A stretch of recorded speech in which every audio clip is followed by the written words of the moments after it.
तो hi everyone, मैं RS के और आप देख रहे हैं आपका अपना पसंदीदा चैनल द आरएस के स्टडी पार्ट, जिसपे आज हम लेके आए हुए हैं क्लास 10 वालों के लिए, कक्षा 10 वालों के लिए मैं लेके आया हुआ हूँ मेरे प्यारे बच्चों, जो ऊर्जा के स्रोत है साइंस का साइंस सब्जेक्ट कौन सा है? साइंस है मेरे प्यारे प्यारे स्कूलों, साइंस है मेरे प्यारे बच्चों। उसका हम लेके आए हुए हैं, क्या लेके आए हुए हैं? चैप्टर है जिसका नाम है ऊर्जा का स्रोत। जिसका क्या नाम है? ऊर्जा का स्रोत। ठीक है, ऊर्जा का स्रोत। और मेरे प्यारे बच्चों, ऊर्जा के स्रोत का जो भी आपका थ्योरिटिकल सिस्टम था उसको हमने क्या किया था, आपको बताया, आपने समझा और बहुत सारा उस वीडियो पर क्या किया, प्यार दिया। ठीक है मेरे प्यारे बच्चों, आज लेके आए हुए हैं MCQ very most important. MCQ is UP board की दृष्टि से, ठीक है, यूपी बोर्ड की दृष्टि से हम लोग क्या किए हैं, बहुत ही नजदीकी लेके आए हुए हैं। ये समझ लीजिए, ये रिपीटेड क्वेश्चन नहीं है, हर बार पूछे जाते हैं, हर साल पूछे जाते हैं, हर बार आते हैं। ठीक है, और ये हमारे समझ से ये आपका क्या होगा, ये आपका लास्ट ही चैप्टर होगा, ये आपका क्या होगा, लास्ट चैप्टर होगा। इसके बाद जो हमारा पर्यावरण बचता है उसका अगर देखेंगे, कुछ अगर उसमें का होगा तो निकाल के आपको जरूर देंगे। ठीक है, हम निकाल के जरूर देंगे, इतनी तो हमारा फर्ज बनता है कि मैं अपने बच्चों को जो है, मेरे प्यारे प्यारे रसगुल्ले हैं, मीठे मीठे हैं, तो उनको ऐसा दे कि उनको क्या हो, बहुत ही अच्छी तरीके से उनको समझ में आ जाए, बहुत ही अच्छी तरीके से समझ आ जाए। तो मैं आरएस के लेके आया हुआ हूँ आज का चैप्टर है, आज का जो सेशन है मेरे प्यारे बच्चों, वो क्या है, यूपी बोर्ड 2026 को पूछे जाने वाले बहुविकल्पी प्रश्न, मतलब कि 25 फरवरी को जो आने वाले हैं उसको हम लोग क्या कहेंगे, ये हमारा क्या है, द आरएस के स्टडी पॉइंट। ये आप लोग तो जानते होंगे, जिसपे आप लोग वीडियो देख रहे हैं, ये हमारा क्या है, चैनल है। ठीक है, चैनल का नाम है, और ऊर्जा का स्रोत ये क्या है, चैप्टर का नेम है। ठीक है, आज हम देखेंगे, आज हम इस चीज को क्या करेंगे, निपटारा करेंगे, और आपको क्या करना है, कमेंट में भर देना है, अच्छी तरीके से कमेंट में भर देना है। ठीक है, तो चलते हैं, देखते हैं, और अपने प्यारे प्यारे रसगुल्लों को क्या करते हैं, अच्छा सा उनको क्या करते हैं, रिपीट करवाते हैं। ठीक है, क्योंकि हम इसमें की बहुत सी चीजें आपको बताए, आप लोगों ने समझा। ठीक है, बट आप लोगों ने कमेंट नहीं किया, आप लोगों ने कमेंट बिल्कुल ही नहीं किया कि हमें समझ में आया नहीं आया। देखिए, आपको अभी देखिए क्या होता है कि शुरुआती दौर है, ठीक है, तो आपको क्या करना है, उस पर कमेंट करना है, सर आप यहाँ पर गलती कर रहे हैं, सर आप यहाँ पर गलती कर रहे हैं, सर आप यहाँ पर गलती कर रहे हैं। तो देखिए, आदमी जो है सीख कर नहीं आता है, ठीक है, वो आदमी सीखता है, यहाँ पर आदमी जो है यहीं पर सीखता है। तो हम यहाँ पर सीखे नहीं है, बट आपको जो हमें प्यार देना है हम उससे सीखेंगे। आपने जो हमें इतने दिन तक प्यार दिया है उससे सीखेंगे। जो बच्चे हमें छोड़कर चले गए थे, वापस आए हैं, हम उनसे सीखें। ठीक है, तो चलते हैं अपने टॉपिक्स को देखते हैं, यहाँ पर अच्छी तरीके से, आशा करेंगे कि आपको समझा पाएंगे। ठीक है, क्योंकि बच्चों को समझाना टीचर की बस की बात नहीं होती है। ठीक है, बट क्या करें, बच्चों को समझाना पड़ता है। चलिए देखते हैं, पृथ्वी का ऊर्जा का मुख्य स्रोत है। देखिए, ये मेरा प्यारा क्वेश्चन है कि पृथ्वी पर ऊर्जा का मुख्य स्रोत है, लेकिन क्या है, मुख्य स्रोत क्या है, हम लोग यहाँ पर इसके बारे में डिस्कस करेंगे। ठीक है, क्या डिस्कस करेंगे, ए कौन सा, लकड़ी, बी कौन सा, सूर्य, सी कौन सा, जल, या फिर डी कौन सा, पवन। तो मेरे प्यारे बच्चे, यहाँ पर आपको प्यारा सा कमेंट कर देना है, सर प्यारा सा कमेंट कर देना है कि सर देखिए, जब पृथ्वी का ऊर्जा का मुख्य स्रोत होता है, ठीक है, तब हमें सूर्य की जरूरत पड़ती है। ठीक है, तब वहां पर सूर्य होता है। ठीक है, जब भाई पृथ्वी पर ऊर्जा का मुख्य स्रोत कौन सा है, स्रोत तो हमको सूर्य से ही मिलती है, जिसको हम लोग विटामिन डी करते हैं। जब विटामिन डी कहते हैं, अगर सूर्य ना हो तो पृथ्वी पर ऊर्जा मिलेगा, बिल्कुल नहीं मिलेगा। तो इसी हिसाब से क्या हो गया, क्वेश्चन नंबर 1 का ऊर्जा का स्रोत जो था मुख्य, वो सूर्य पर हम लोग क्या कर देंगे, क्लियर कर देंगे। ठीक है, अब देखिए, यहाँ पर लकड़ी का भी जो काम है वो क्या है, जो सूर्य से ही होता है। ठीक है, लकड़ी जब तक सूखेगी नहीं तब तक ईंधन नहीं बनेगा। जल का भी जो मुख्य कार्य होता है वो भी क्या होता है, सूर्य से ही होता है। पवन तो आप जानते ही होंगे, ठीक है, पवन तो आप जानते ही होंगे, वो हनुमान जी के पिताजी वाले पवन नहीं, हाँ, पवन उनका नाम था। ठीक है, कहा जाता है कि पवन जो है हमारे चारों ओर क्या करते हैं, क्या करते हैं, घूमते रहते हैं, ठीक है, मतलब कि समझते हैं हवा, ठीक है। चलिए आगे देखते हैं। आगे हमारा है कि नवीकरणीय, ठीक है, नवीकरणीय ऊर्जा का स्रोत है, ठीक है, नवीकरणीय ऊर्जा का क्या स्रोत है, इसके बारे में भी हम लोग क्या करेंगे, यहाँ पे डिस्कस करेंगे। तो मेरे प्यारे बच्चों, नवीकरण क्या कोयला है, प्राकृतिक गैस है, लकड़ी है या फिर सूर्य है? तो हमारा राइट आंसर सूर्य हो जाएगा। ये भी आपको कमेंट में ही बताना है, ठीक है, कमेंट में बताते रहना है। तो यहाँ पर क्या हो जाएगा, डी हमारा बिल्कुल राइट आंसर हो जाएगा। अब देखते हैं क्वेश्चन नंबर 3। क्वेश्चन नंबर 3 देखते हैं कि नवीकरणीय ऊर्जा का स्रोत है क्या, नवीकरणीय जो है ऊर्जा का स्रोत है कि नहीं, बताइए जल्दी से, कौन सा? ए, ये देखिए नवीकरणीय है या अनवीकरणीय है, मतलब कि आप समझते हैं इसका अपोजिट है, ठीक है, इसका क्या है, अपोजिट है, ठीक है, ये यहाँ से बना देते हैं। इसका क्या है, उल्टा है, मतलब नवीकरणीय का अनवीकरणीय मतलब उल्टा, इसका स्रोत क्या है, इसका भी स्रोत आपको क्या कमेंट में बताना है, ठीक है। तो देखिए यहाँ पर अनवीकरणीय का जो स्रोत है मेरे प्यारे बच्चों, वो क्या हो जाएगा, वो हमारा बिल्कुल राइट आंसर हो जाएगा, सी, पेट्रोल हो जाएगा, ठीक है, पेट्रोल हो जाएगा। उसके बाद क्वेश्चन नंबर 4 है कि निम्नलिखित में से कौन सा निम्नलिखित में से कौन सा ऊर्जा स्रोत अनंत सौर ऊर्जा और व्युत्क्रम नहीं है। यहाँ पर जो है सौर से ऊर्जा से जो उत्पन्न नहीं है, तो वो कौन सा है, इसमें से कौन सा अनंत सौर व्युत्पन्न उत्पन्न नहीं है, कौन सा?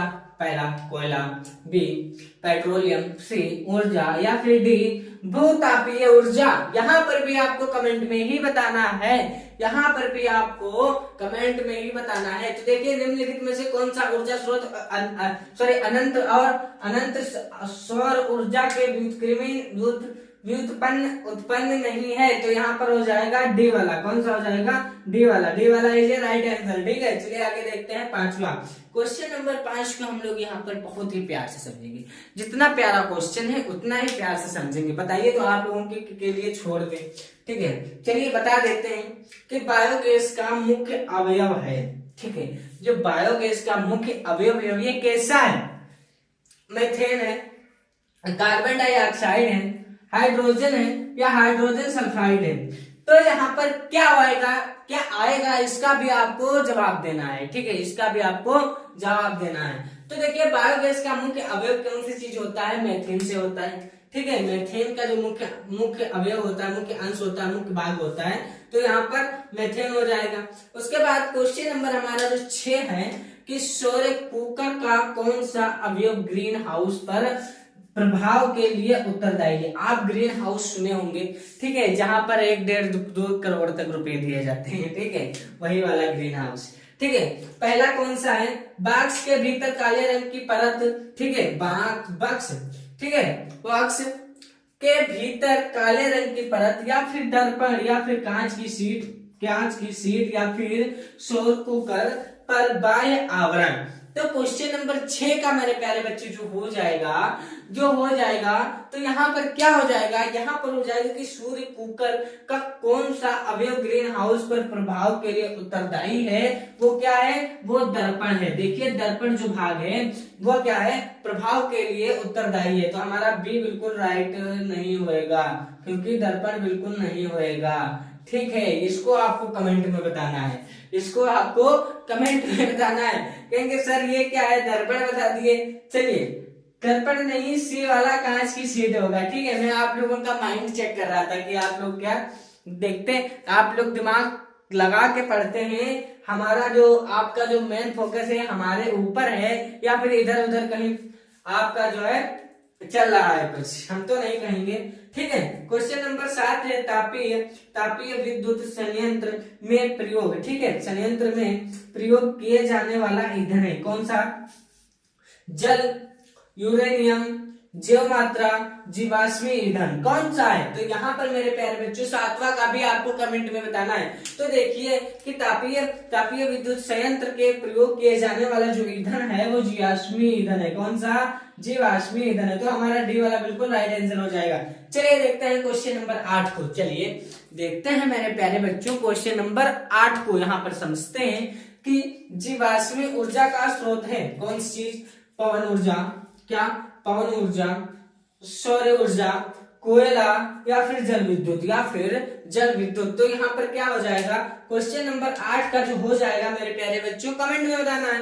तो यहाँ पर जो जीवाश्मी ऊर्जा का जो स्रोत है वो क्या है? कोयला है। ठीक है, क्या है? कोयला है। तो चलिए मेरे प्यारे बच्चों इसको स्क्रीनशॉट ले लीजिए और आगे के जो क्वेश्चंस हैं, ज्यादा क्वेश्चंस नहीं है मेरे प्यारे बच्चों, मैक्सिमम वही 16-17 होंगे क्योंकि ये छोटा सा चैप्टर है। ठीक है, और इसमें से जो 16-17 का मतलब आप समझते हैं कि क्वेश्चंस तो बहुविकल्पी, तो इसमें मैक्सिमम वही जो निकालना चाहे तो 100-150 निकल आएंगे, लेकिन हम आप लोगों के बीच में सिर्फ वही रखे हैं जो हर बार पूछे जाते हैं। ठीक है, और इस बार भी पूछा जाएगा 2026। तो समझ लीजिए 2026 का जो पेपर है वो हैक है। वो क्या है? हैक है। आपको मैं आज बता रहा हूँ, RS के सर के पास आ गया है। बस आपको क्या करना है? लाइव में जुड़ना है। आपको क्या करना है? लाइव में जुड़ना है। लाइव हमारी 4-5 दिन चलेगी। आज 25 फरवरी को है तो मैक्सिमम वही चलेगा।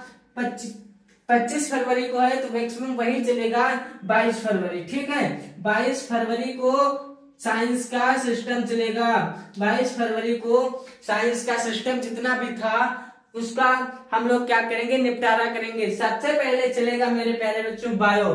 ठीक है, सबसे पहले क्या चलेगा? सबसे पहले चलेगा केमिस्ट्री रखते हैं। सबसे पहले केमिस्ट्री रखते हैं। सबसे पहले केमिस्ट्री रखते हैं। उसके बाद रखेंगे बायोलॉजी। ठीक है, बायोलॉजी रखेंगे। बायोलॉजी रखने के बाद फिर हमारा जो आएगा वो क्या आएगा? फिजिक्स का आएगा। वो क्या आएगा? फिजिक्स का आएगा। ठीक है, वो क्या आएगा? फिजिक्स का आएगा। ठीक है, तो 3 दिन का मतलब आप समझते हैं, लोग इंटर में 3 दिन चलाते हैं। सब क्या करते हैं लोग?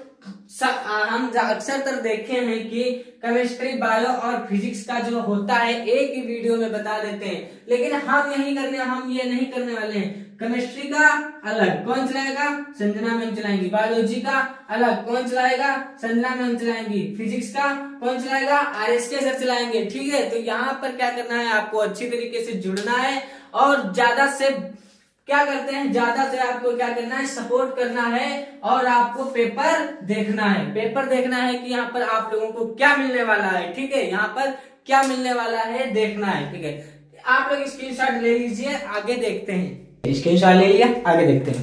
आगे हमारा कुछ क्वेश्चन है। आगे हमारा है कि 9वां। ठीक है, 9 जो क्वेश्चन है वो क्या रह रहा है उसको भी हम लोग क्या करेंगे यहाँ पर अच्छे तरीके से समझेंगे। ठीक है, कह रहा है कि निम्नलिखित में से कौन सा ऊर्जा का स्रोत उदाहरण नहीं है? यहाँ पर कह रहा है कि ऊर्जा का स्रोत का उदाहरण नहीं है। ठीक है, और ऊर्जा का स्रोत का उदाहरण हमने देखा कौन चीज है, और इसमें से कौन सी चीज नहीं है वो भी हमको यहाँ पर क्या करना है? देखना है। तो इसको हम आपको बताए दे रहे हैं मेरे प्यारे बच्चों। देखिए यहाँ पर आपको क्या करना है? इसको हम छोड़ दे रहे हैं, इसको आपको कमेंट में बताना है। इसको आपको कमेंट में बताना है। ठीक है, इसको आपको कमेंट में बताना है। ठीक है, कमेंट में बताना है। ठीक है, अब हम आपको बता रहे हैं 10वां क्वेश्चन।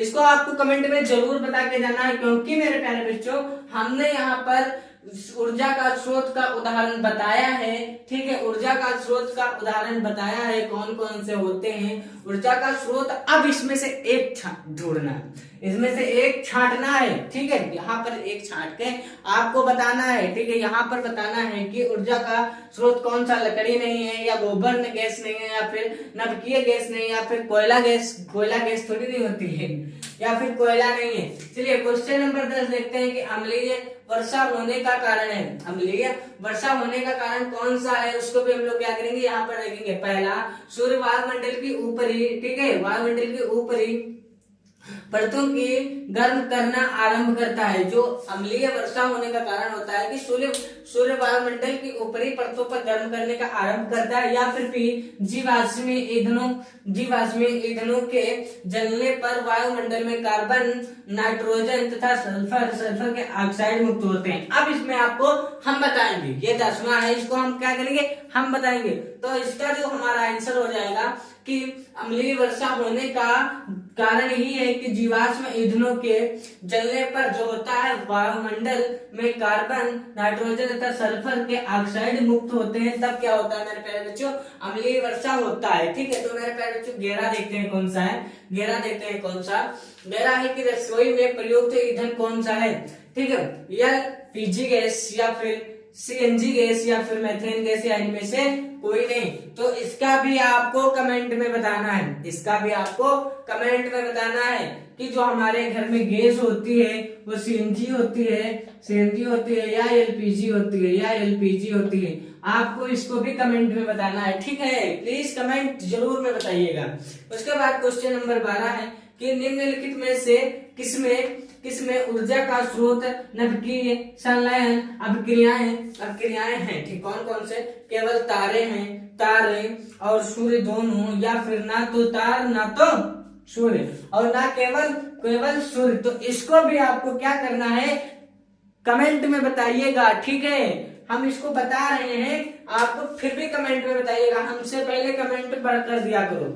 ठीक है, तो हमारा बी हो जाएगा, तारों और सूर्य दोनों हो जाएगा। ठीक है, क्वेश्चन नंबर हमारा है 13 कि सूर्य में उत्पन्न ऊर्जा का मुख्य कारण है कौन सा, नभकीय विखंडन या फिर उच्च ताप नभकीय संलयन, या इनमें से कोई नहीं। तो मेरे प्यारे बच्चों इनमें से कोई नहीं, तो आपको क्या करना है, 13 का भी फटाफट कमेंट में बता देना है। तो इसका जो मुख्य कारण है वो क्या है, नभकीय संलयन। ठीक है, इसका क्या है, नभकीय संलयन है। उसके बाद मेरे प्यारे बच्चों देखते हैं क्वेश्चन नंबर 14 कि महासागरीय तापीय ऊर्जा का कारण है कौन सा, महासागरों तथा तरंगों द्वारा संचित ऊर्जा या फिर महासागरों में विभिन्न स्तरों पर ताप में अंतर। तो यहाँ पर इसका क्या करना है, इसका जो हो जाएगा राइट आंसर, इसका हो जाएगा बी।